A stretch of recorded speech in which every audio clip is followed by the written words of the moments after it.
On and on. I'd like to call this meeting to order and ask for approval of the agenda. I motion to approve the agenda as presented.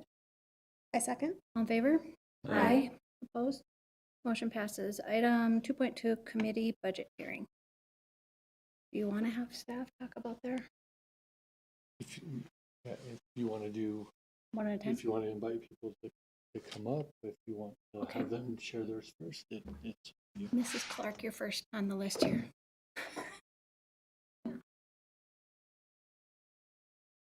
It should be on I'll pull it is up. it on the teleprompter? You can have mine. Thanks. Perfect. So the information on the memo, let me just kind of tell you a little bit, walk you through how we got to this information. Our school administrative team met and had discussion. Our school leadership team, which includes teachers, had discussion. And also I met with just about every teacher individually. There were two that I didn't get to visit with. One of them's leaving, the other one is on a budget committee.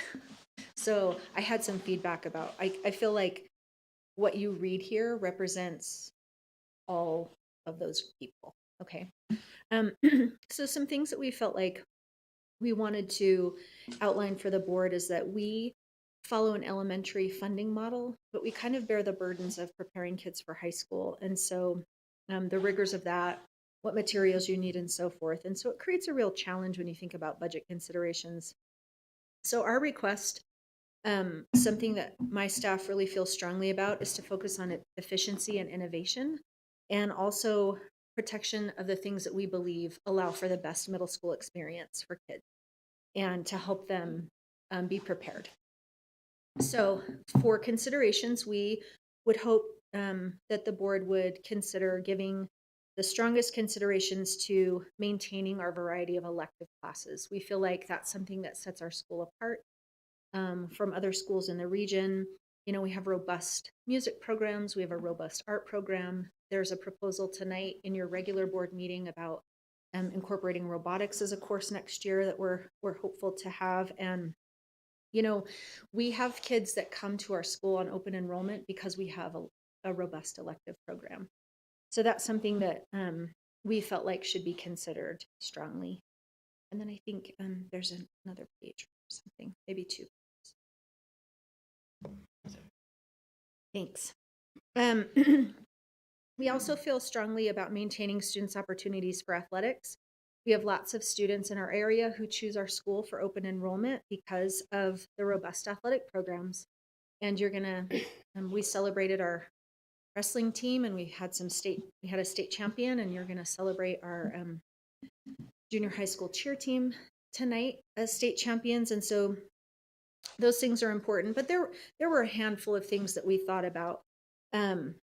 We want to consider that we want to include our sixth graders more often, but that maybe we could think about ways to save money, like combining events. Our kids typically travel every week in a season. So for example, it's not unusual for a basketball team for us to be sending either the boys or the girls somewhere on a weekday. And so what if we were able to maybe ask other schools in the region to think about combining events? So you're sending one bus one time to a location, all the kids play a handful of games. Maybe we do that a couple of Saturdays, and that's what that season looked like. You know, things like that, innovative ideas like that, maybe create greater efficiency and some monetary savings. You know, maybe we need to look at our athletic participation fees, although that's a real tough one because we don't want to pass tons of budgetary things onto our families. We were able to, during the COVID year, talk a little bit about what's reasonable for athletic fees for students, but maybe that's something we need to look at, you know, what does it actually cost to be a Shola junior high school athlete? And then maybe some different booster club situations where we could ask, you know, for a district-wide athletic or extracurricular booster that could help. You know, I think we have lots of athletic boosters, but maybe getting those a little streamlined to provide funding for our athletic programs at the junior high school level. So just some thoughts there. We felt strongly to maintain staff pay at current pay rates, and that if staff positions should need to be sacrificed, it would be through attrition so that we're not having to, lose people that we want, that aren't intending to leave. And we are actually, even without a budgetary consideration, just for efficiency and to provide better academic services for our students, we actually are working. We have a meeting tomorrow with ASU's Next Education Workforce to talk about how maybe we can use some of the current staff we have, specifically in 6th grade, in an innovative way to more efficiently meet the needs of our students. And that could help should we need to lose a staff position or something through attrition. And there's some thoughts that we had, how could we be a little bit innovative about our staffing? Maybe electives for 6th graders are rotated in a different way to provide more sections with the staff we have. We might have to do some sort of modified prep buyout for elective teachers. And by that, I mean, maybe they teach through their preps Monday through Thursday, but on Friday, part of their professional time is the planning time they would have had during the week. So there's a little bit of that. Like, we just need to be a little bit creative. And then if we did prep buyouts for some course offerings, rather than having a teacher on staff, if we had to lose someone through attrition, that would be maybe an efficient way, because you don't have those employment related costs such as retirement and what have you. We already have the employee. We're just maybe getting a prep buyout. And some other items for consideration, we have learned a lot about how to use technology to support students. And so maybe an overall reduction in printing and paper. I don't know how many copies we're cranking out, but it's probably a lot if we're being honest. And so maybe where we look at that is a central district printing facility. I know, so it kind of keeps your day-to-day printing problems to a minimum. For example, if I go to print 100 copies or something and I'm distracted because I'm teaching and I'm doing a million things and I'm doing my very best, like, I personally have made mistakes where I've been like, oh dang, that came out two-sided and I want it one-sided or whatever. That's an inefficiency on my part. But if we had a central printing facility, maybe someone's kind of overseeing that might take away some costs. I'm really nervous. I feel like that came out weird, but I'm hoping you understand what I mean. But we have some of the older copiers in the district, and what we've noticed is like the toner settings sometimes are off. And so we're going through lots of toner. It's hard to keep those machines serviced, but if we were able to have more efficiency in those machines, that could be helpful. And then maybe a quasi paperless system. I have a number of staff members who are managing everything on the Google Classroom. Kids are taking notes on their Google Classroom. They're interacting with text on the Google Classroom. Maybe for math and language arts, that's not ideal all the time, but could we get to a point where we've reduced some of our paper use through that? A little bit of creativity. And we have enough Chromebooks now because of the most recent purchase with ESSER funding. We're 1-to-1 in our school. Like, we don't send the Chromebooks home, but we'll be able to do standardized testing for all the kids in our school all at the same time because we have enough Chromebooks. That's really a first, and it sets a nice culture for your school. So because we have those devices and kids have access, maybe we could be a little bit creative there. Something else we talked about was when a number of years ago, I was teaching at the high school, and Mr. Adams had me serve on a committee. There was some discussion about moving to a 4-day week and what that could look like. And so I looked at some research and turned it into him for his review. But I remember that some of the studies I read said that districts that went to a 4-day week as a cost savings, right, not for student achievement or for staff development, but for cost savings, those districts only saved money if on the 5th day the entire district was closed.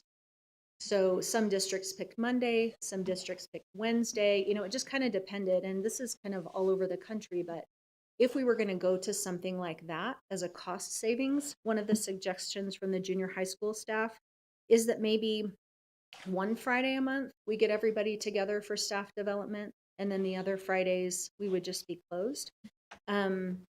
But, here's an example, like maybe rather than having each of the 5 sites open on that Friday that we do staff development, we all meet at the high school.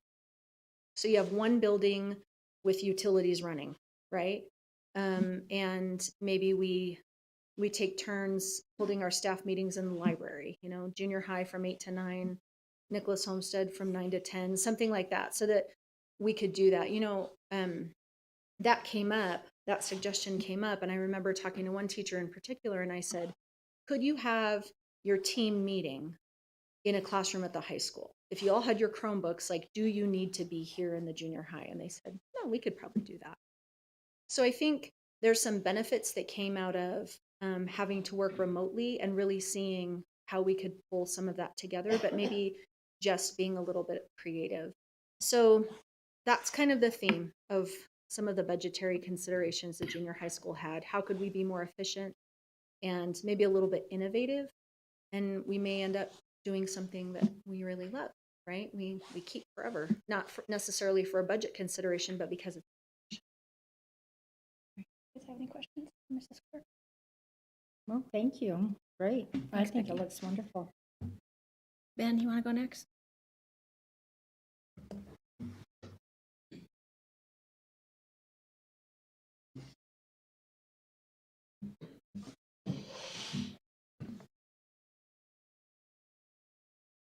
Okay, thanks for having me. Always a fun topic of discussion, isn't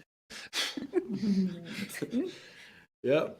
All right. So a lot of similar comments here from the Shola High School staff.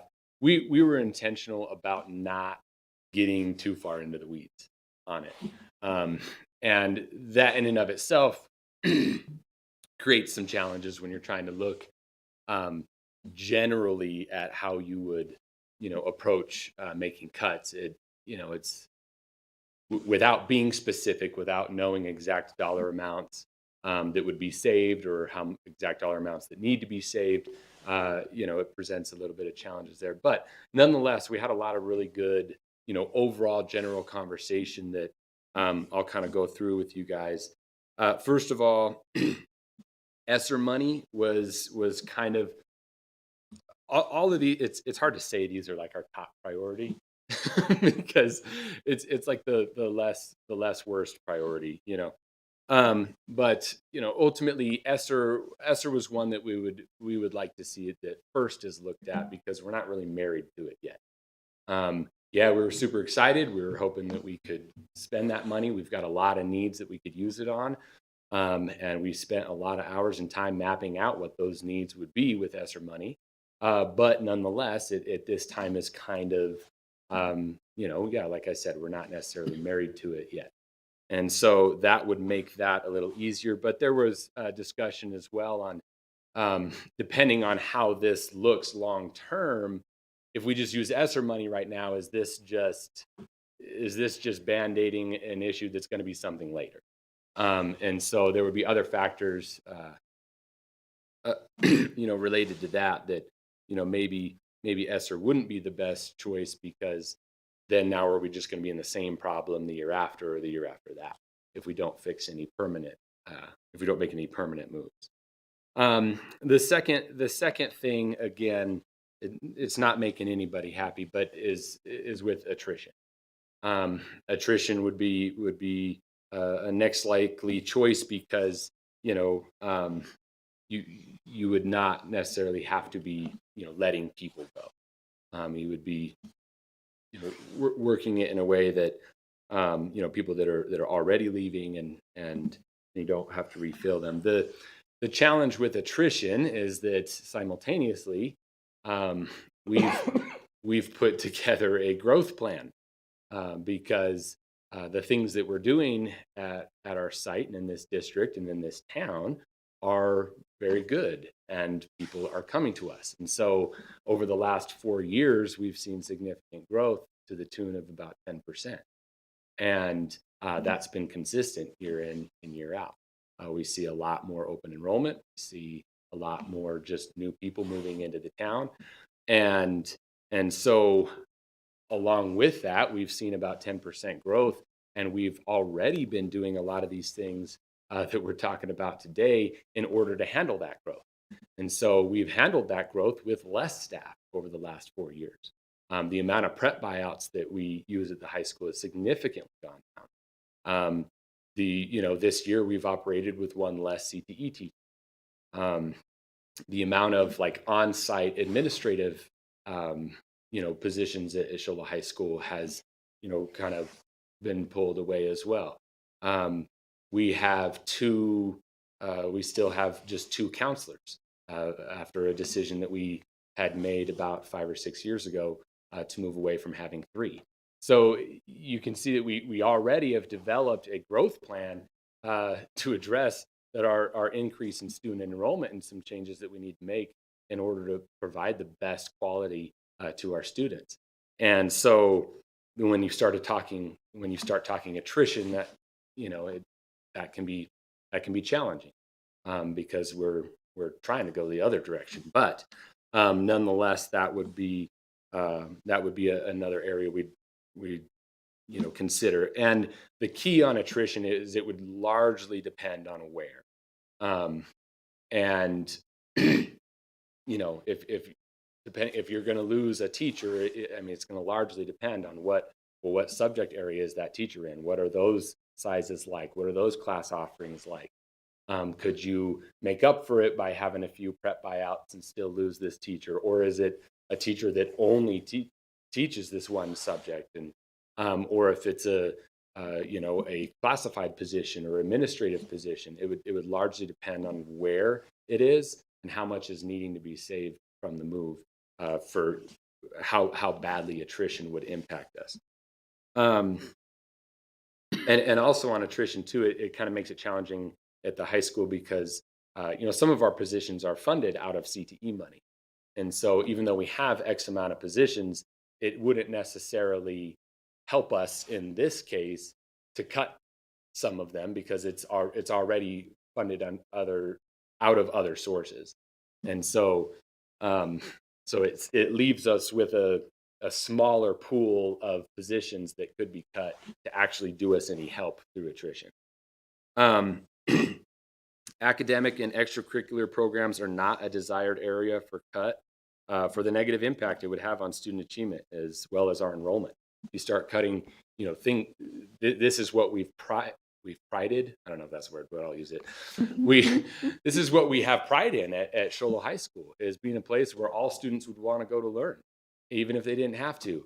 And the more programs and opportunities and pathways and courses and clubs and sports and things that they can get involved in, the more likely that our students are going to find that attachment to school and find their passions and success.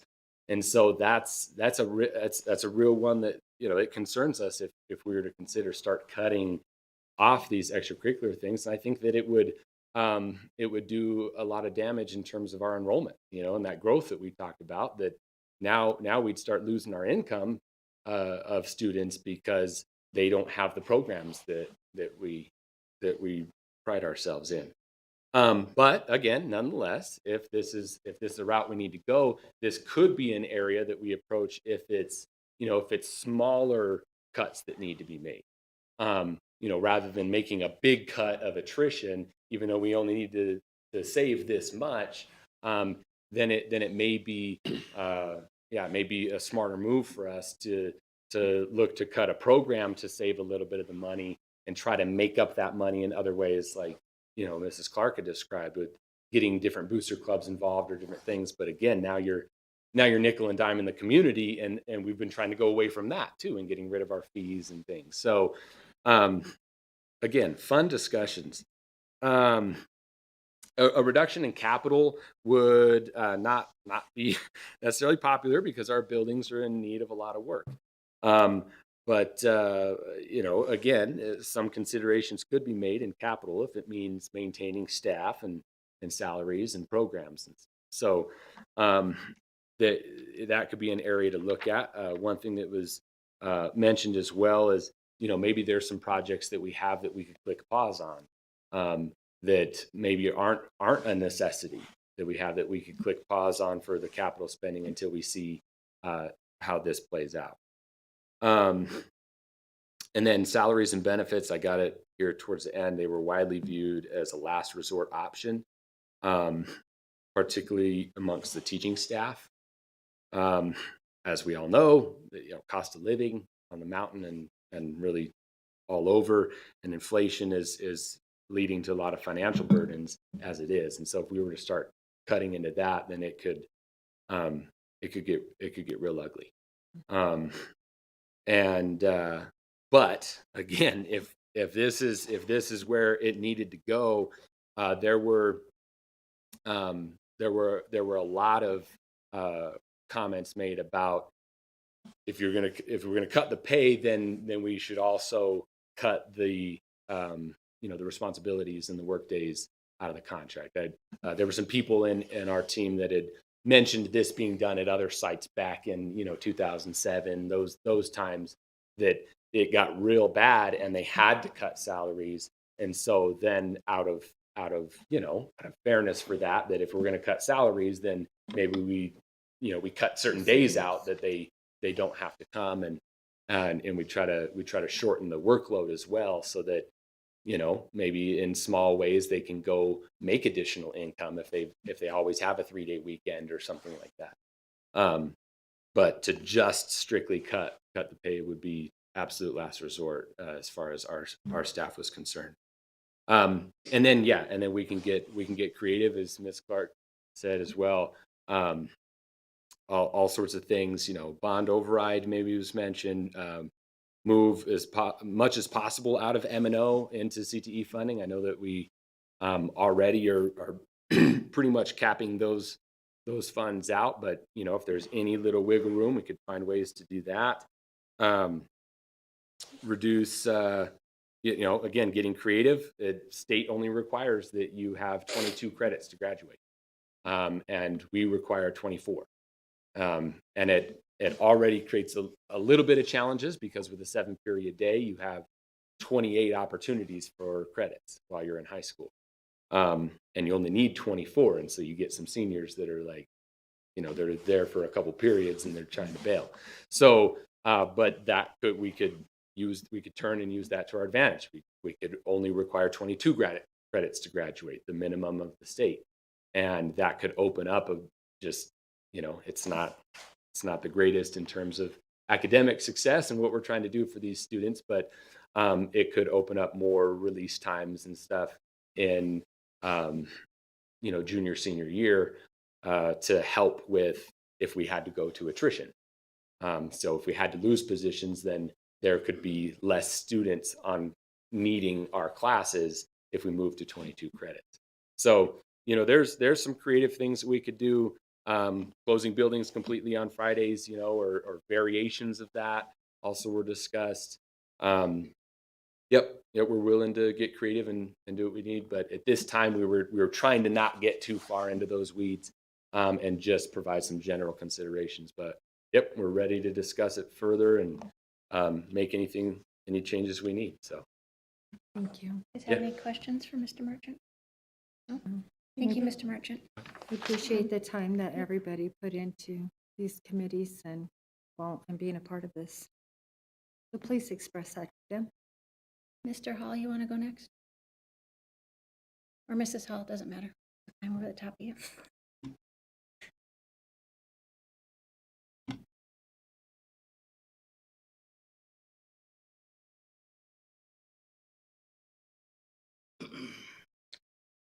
Well, having lived through a budget cut before, this subject makes my hair stand up in neck.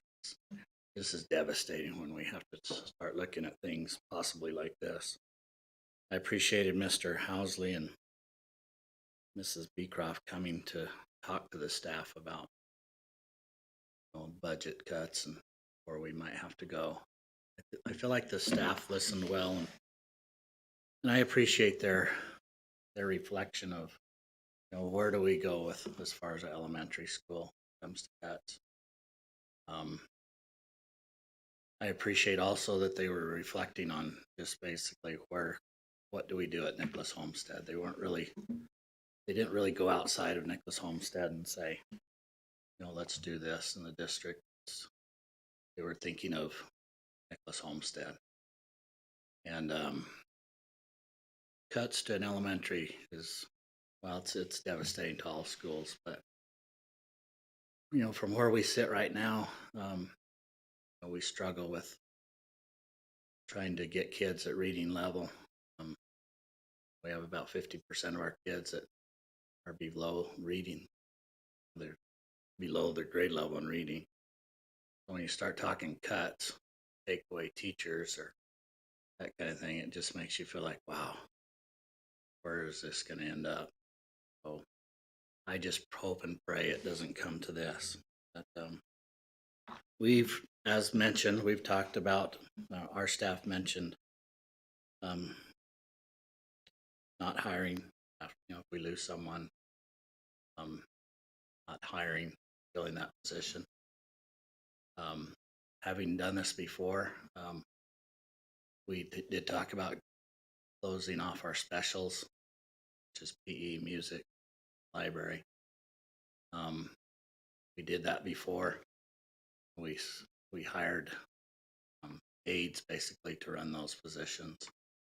And it's just never this. It's not the quality. It's not the same experience. When you try to tell back on education experience and stuff like that. But that's certainly something that that was mentioned. We mentioned about losing our instructional coach and our reading specialist, therefore leaving us with just grade level teachers. Those are positions that are so helpful, and try to just do away with those would be devastating, but that's certainly something that was brought forward. We talked about in each grade level how we have 6 teachers teaching, but maybe we scale it back to 5. That happens, then class sizes jump up. It's just become more and more difficult to manage and teach. So, but that's something that we've talked about. We mentioned the other things about right now we're shorthanded in our custodial staff, and know how hard that is to clean a building when you're shorthanded. But there's something that we talked about. We talked about our capital. We have an older building. Nicholas Homestead is an older building. It really made it a priority for me to try to keep up on the upkeep of that building, to keep it looking presentable, but also keep it operational where kids could enjoy being in an older building. But when you lose capital and you're not fixing things, then older buildings can go downhill pretty fast. Anyways, the other things that we talked about, no field trips, those kind of things. Those things are kind of minor savings, but nevertheless, they can save. So I think at the elementary level, it's staffing. It's where the biggest cuts come. And it would be devastating. So anyways, any questions? You guys have any questions? Are you using the 2 modulars on your campus? We do, the 2 modulars out back are being used. One's used for the instructional coach and our speech. The other one's used for PTSO and then storage. Is there But space? they're in bad repair, bad condition. Is there space inside for those classes if those weren't there anymore? Like Because we're speech not and- using them for classrooms, we still have space inside.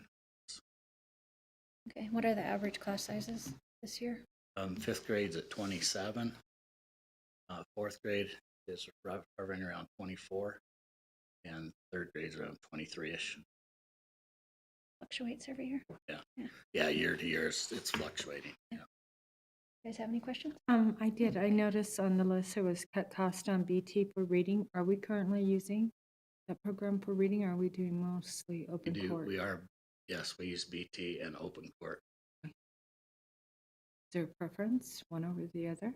The open court's been a great systematic reading program that we've gone to help us align vocabulary and stuff like that, but BT is our calendar.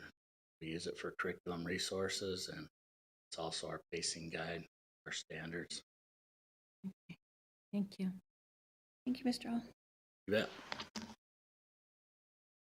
Mrs. Hall, you want to go next?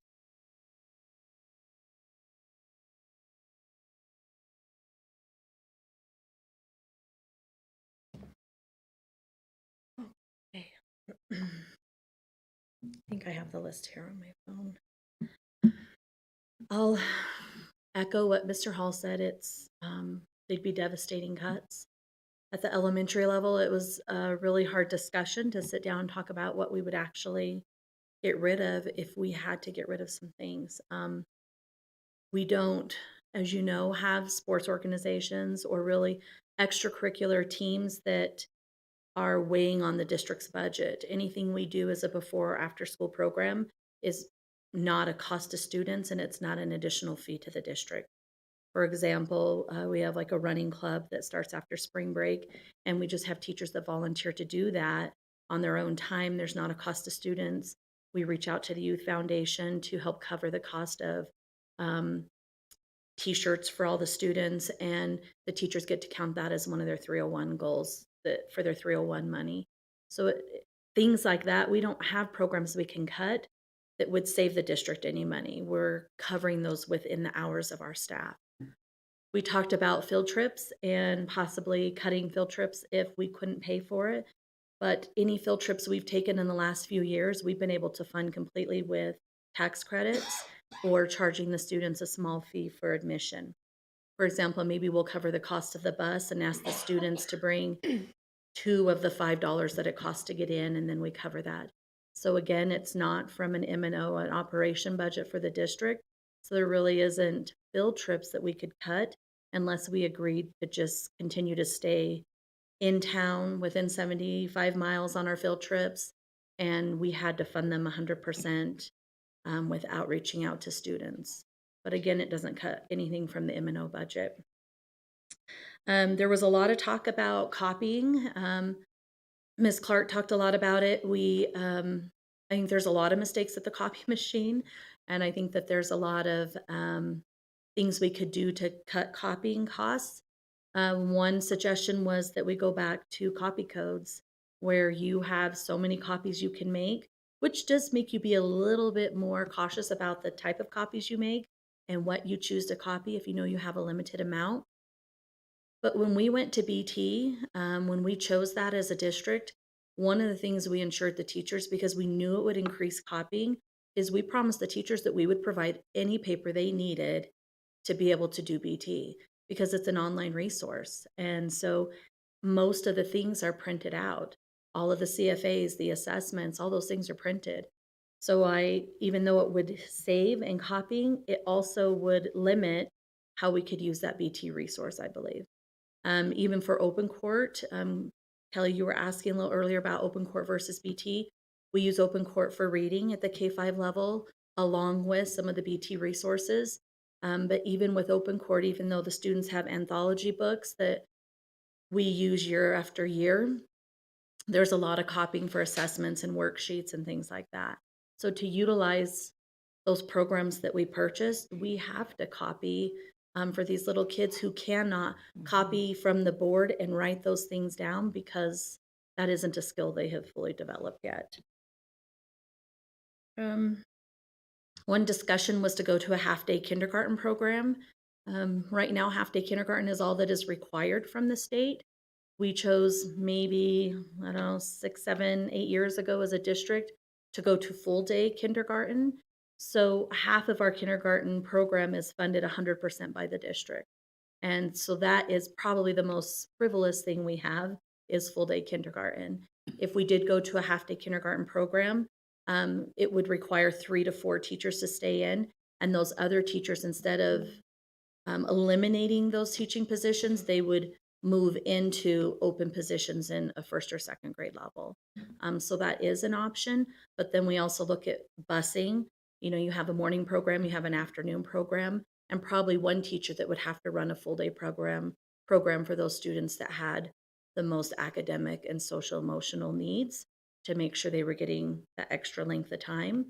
But then at the same time, it's devastating to think of that because, like Mr. Hall said, we're around a 51-52% of students that are not, you know, that are reading at grade level. And so how do we cut half of their day when that's the very first year they experience in school? But that is one option that was discussed. We also talked about asking for supply donations instead of buying all of our student supplies.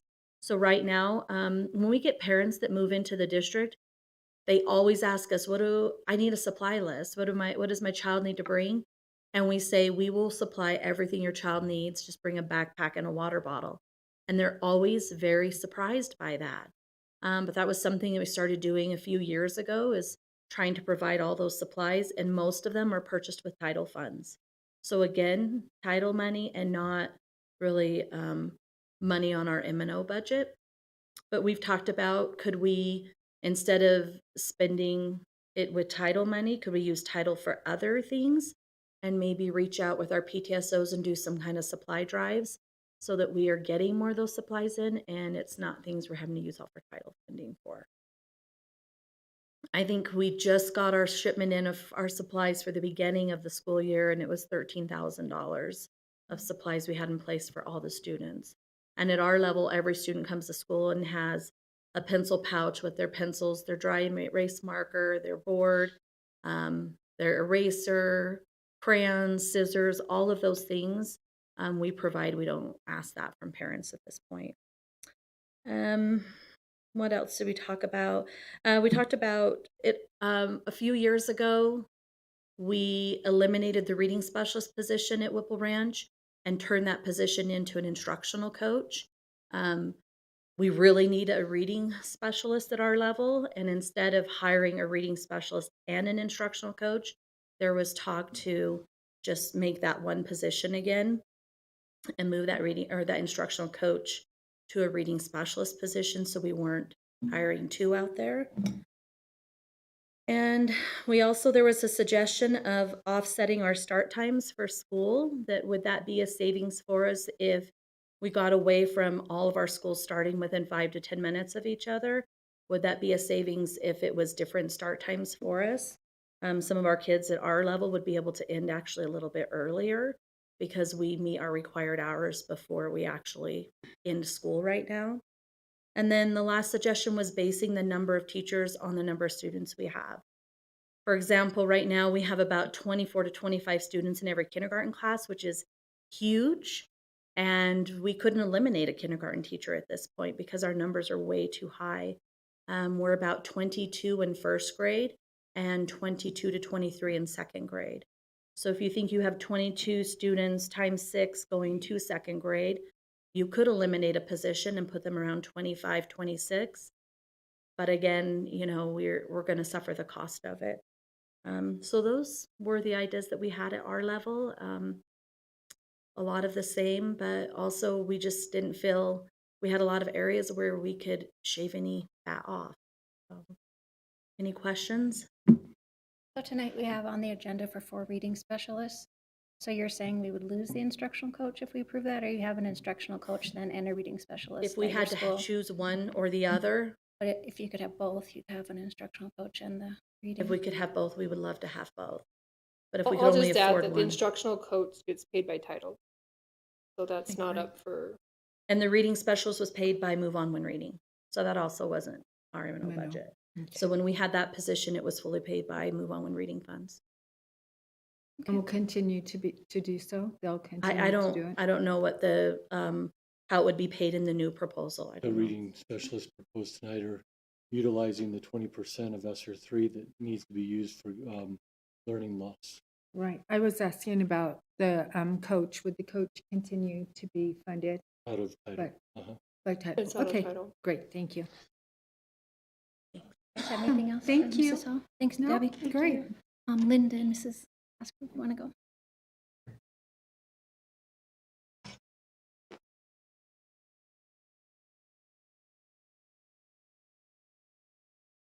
All right. Our list is kind of short. Once we got past everybody freaking out and saying, are they going to close Linden? No. Calm that fear. Then we were able to have the real conversation about, what can we do? So much like what everyone else has talked about, attrition was the first thing that we looked at. We do currently have a parapro running our library. She is retiring. We are asking to have a parapro come back to teach our library. But if that was a place where we could save some money, that is something we would be willing to do. That would mean teachers only got a planned period during the day twice a week, because we use our music/art/PE teacher for 2 days a week, and then library 2 days a week. So if we lost the librarian, then they go down to just music or PE twice a week. With staffing, it's tricky at Linden because we have 1 or 2 teachers per grade level.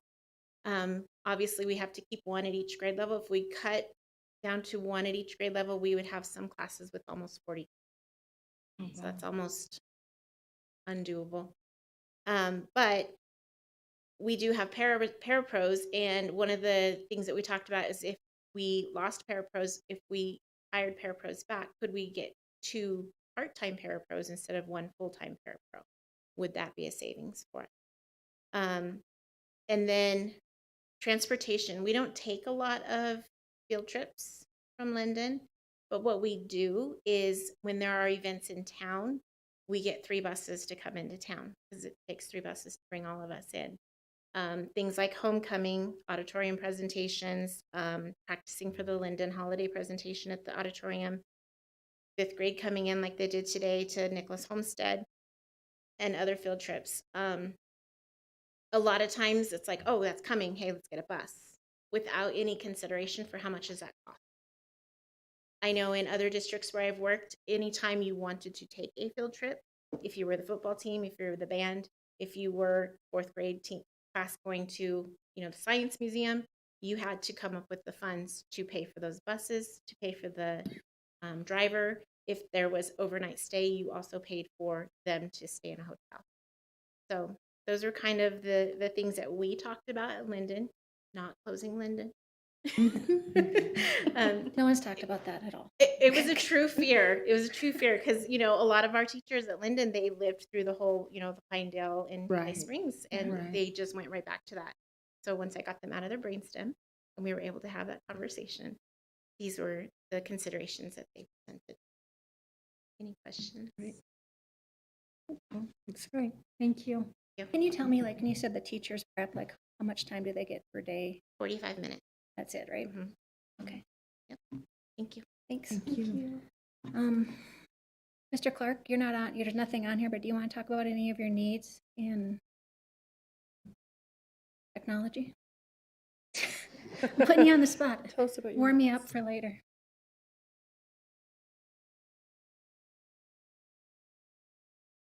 I know.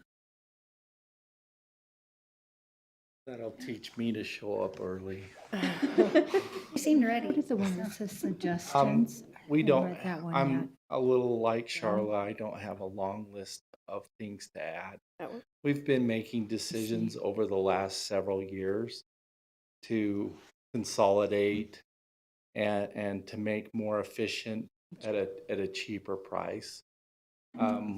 For example, we went just a few years ago with a new phone system that cut our phone bill by 1/3 of what it was before. The use of, going with Google Workspace and using Chromebooks has allowed us to do more and lower our total cost of ownership. There are a few projects that we have in the works that will continue that trend and it will definitely help the situation. But I feel for our department, the best thing is just to be, you guys and the principals are going to kind of set the agenda for the next couple of years. And we just need to be ready and in a position to just support whatever initiatives that they come up with.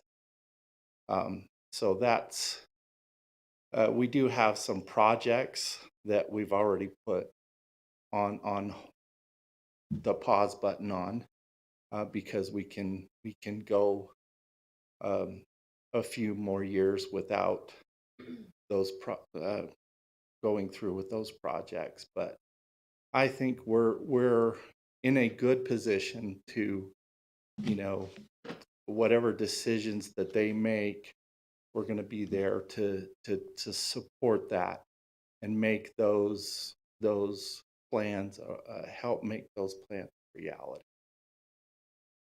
You guys have anything for Mr. Clark? Thank you. Thank you. Mrs. Marsh, do you have anything for special ed?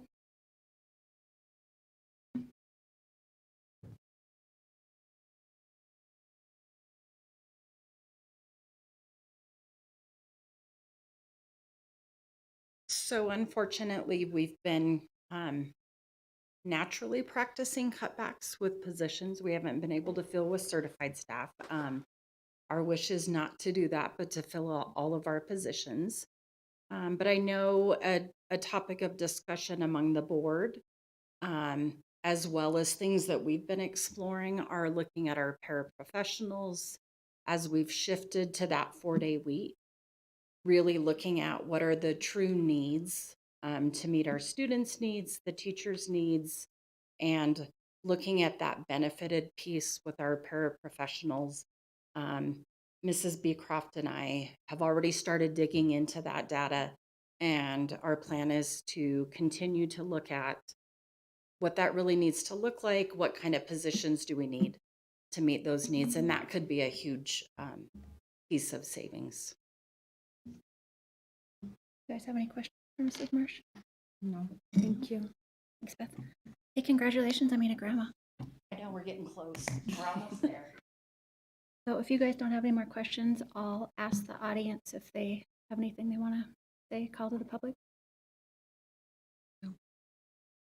I knew I could count on you, Tyler. This is something that we have not talked, it's something I've been thinking about, and we kind of talked informally about it a few times now as teachers. Mr. Hall and Mrs. Hall said it really well. Elementary is so weird with what we can look at and what we can't look at doing. One thing that's really a benefit, if we did have to look at getting creative with staff, was if we started compartmentalizing in 4th and 5th grade, and where, one teacher, I would teach 1 or 2 subjects. We would transition between them. You could almost operate, if we have, for whatever reason, we had to go to 5 teachers. It's not maybe the most ideal thing, but a lot of school districts, in fact, do that now, where it's starting in 3rd, even usually 4th or 5th grade, though, they are compartmentalized and you can switch. And so that's something, I think there's, the good thing is we do have a lot of talented people in this situation, where I do believe that need be, we could definitely get creative. And there's a lot of benefits to doing it that way. As a teacher, if I'm able to focus on 1 or 2 subjects as opposed to all 5, it's a relief off my shoulders. And if that's something that, we talk about where there is a pay cut and we do have to talk about taking some of those responsibilities away, like I don't remember who mentioned that. Maybe that's the way we do it. You're no longer teaching math, reading, science, social studies, and being mom and dad and all the 1 million other things that elementary teachers do. That relieves some of the pressure and some of the planning as well. And then you can be more efficient and more intentional in your planning. It is very hard right now to be hyper focused on, math or reading. And that does require a lot of copies and all the other things that go into that equation. So that's a nice thing, is that you can kind of look at that. So I think the bonus is that this presents maybe a new opportunity to look at things we wouldn't have looked at before, simply because we didn't have to. Thank you. Thank you. Just, was there, Carrie, were you going to come up? Yeah, come on up.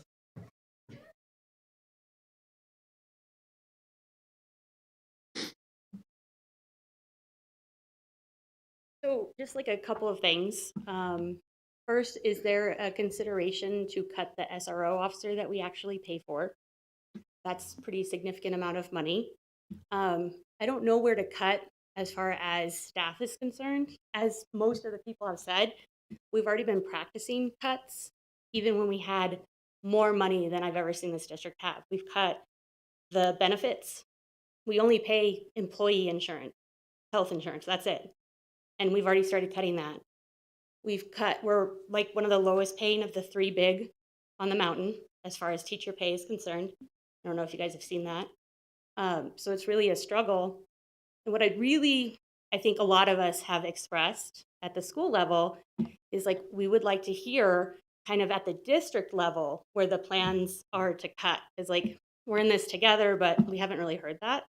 And so I know that the meeting room has been an area of contention because that's a significant amount of money. And I know there's a sunk cost consideration with that, where you've already gotten the plans, you've already approved it, you've probably already put money into it. But if that's going to cost us services to our kids, it probably needs to go first.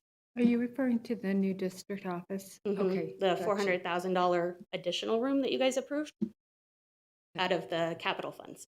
Because I have like kids that sit in a desk and the desk falls apart while they're sitting there. You know, we don't have new books. My world history books are almost as old as their kid. So it's kind of one of those things where it's really hard to find a cut. And I think that a lot of us would really like to kind of hear at the district level where our planned cuts are. Thanks. Thank you. Thank you. Thank you. Anyone else? So we were, the first deadline has come and gone, and we survived that one, so that was good. March 1st, and the legislature raised the expenditure limit for this year. So now we're into next year to wait and see. Those things that presented the problem for this year's expenditure limit will continue to play out unless the legislature acts to either permanently raise it or to do some other configuration to get us out of that mode of where we're always going to hit that expenditure limit. And so we're advocating for that, trying to figure out what that would be. Obviously, the board, we've been looking and taking on considerations. I really appreciate the staff for providing those considerations. There's a lot to think about, and that's why we haven't made any considerations yet, because we're in that process of collecting information. What considerations do we have? Where might be the things that we want to look at, or what we want to take on? We are in a pretty good place. We're in an awkward place too, though. We've seen, Mr. Marchant mentioned it, we've seen an increase in student population. That's a positive. So that should increase some revenue, but at the same time, what is that aggregate expenditure limit's impact on the other end after all the dust is settled? We've been frugal with our ESSER money. That is something that's there. That's a strong consideration to help us buffer whatever might come, right? So being able to utilize that to position ourselves to respond however that comes. They could decide that they want to send something to the voters in November, but we haven't seen that yet. And then they want to, or they could wait until March 1st of next year again. So whatever we just need to position ourselves so that we're ready to respond to that. I think we could actually move through this have a low impact because of just where we are in our position. But the considerations have to be there, because if we just have to think about them, process through them, which ones are there, and the thought that went into the presentations and the considerations that the staff provided. It gives us a good basis of what maybe we should stay away from as far as considering, and what we might be able to give a little bit of extra thought to, and then how do we blend them together as far as, ESSER and this and that that we might be able to do here and there. So we'll take this under advisement now, and then we can start to really look at what our plan is as we go into the the full-fledged budget process and try to propose a budget in June.